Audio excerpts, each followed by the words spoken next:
Lastly, it's just some words. It's not quick fire. It's just whatever comes to your mind when you say it. Just expand on it. Yeah. Just 6 or 7 words. Purpose. Meaning. That's the first word I thought then. Yeah, for me, purpose gives meaning, and I love having a purpose, a wider, overarching purpose that does make any of those small road bumps seem insignificant. Sacrifice.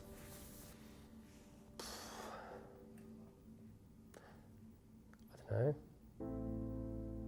That's a funny one, because to me, I feel like when you do make sacrifice, 99% of the sacrifices that you make are for almost like expedient things that are short term over long term. I've never worked towards something that's a true long term goal and felt, oh, I'm making so many sacrifices here, because the benefit is so, the pros outweigh the cons. Yeah. I love what you say about sacrifice, that it didn't feel like sacrifice because it was working towards something, so it never felt like. I think that's right. And that's not to say, right, like there was obviously times I hated it. So like I said, freezing cold, cleaning off screens. In that moment, did I want to be there? No. But I knew that it was working towards something greater. Mindset. Mindset. So mindset's a funny one, because so as a kid, so my dad worked away a lot. Like there were certain years he'd be away for like 6 months of the year, right? But like I said, I would play sport, and he would take me to sport a lot. And he would never really talk to me about like fitness or speed or running. But the thing he would always drill into me for as long as I can remember was mindset. And he would always talk about, you have to be strong mentally almost before you're strong physically. So mindset's a funny one. It's something that I feel like it's been a part of my life for forever. I think in many ways, mindset can solve everything, right? Even the most terrible of problems, with the right mindset, can be dealt with well. But yeah, mindset's been something that I've been very consciously aware of for my entire life. Do you remember any of those sort of moments, like in particular, where he'd chat to you? Yeah, I remember. I think I was playing football, and I can't remember. Basically, I was playing football, did something wrong, and then some guy came up to me, a coach, and sort of gave me some advice. And then I went and told him, and I was like, I don't really agree with this advice that I've been given. And he said, listen to the advice, take it on board, but ultimately it's up to you as to what you do, apply to your game and what you don't.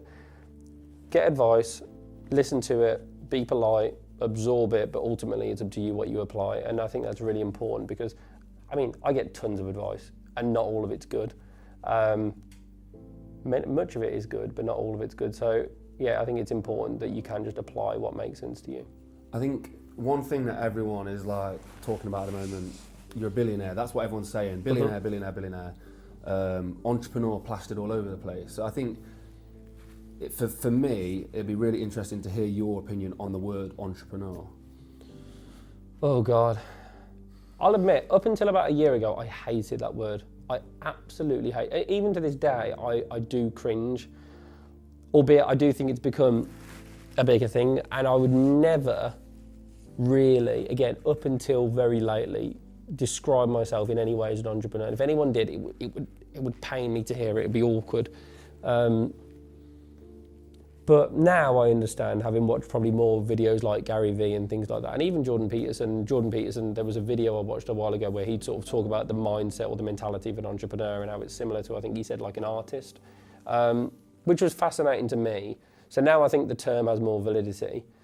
But yeah, I don't really know, to be honest. What turned you off about the word? I feel like I used to always think about those proper just entrepreneurs who would be like a CEO of, I don't know, a business that has no employees. Do you know what I mean? It's like, I feel like for me, a CEO is a prestigious title that you have to earn, right? I'm not a CEO. Hopefully, I'd love one day to be a CEO. I'm not a chief exec. And I just felt like it would always have connotations to those people that would be more around being seen as an entrepreneur than being an entrepreneur, which I think led to a lot of probably legitimate entrepreneurs almost not calling themselves that. So yeah, I don't know. Albeit I do think it's getting better now, and I think there's more validity in it now. Failure. I love failure. So that's probably another thing that I haven't spoken about in this.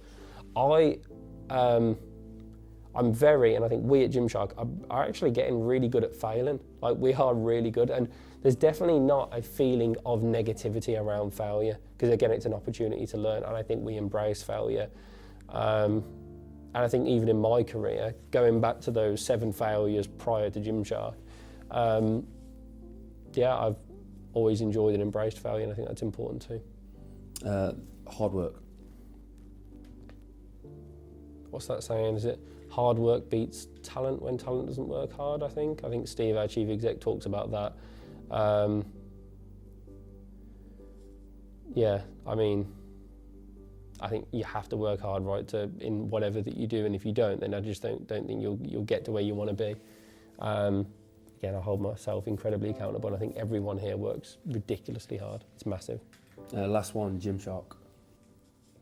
Wow. Well, obviously when you say Gymshark, I didn't expect that. I just think of all the mental times we've had, and all the incredible opportunities that we've got in the future. I think of all the events that we've done. I think of all the incredible people that I've met, and just the amazing journey that we've been on.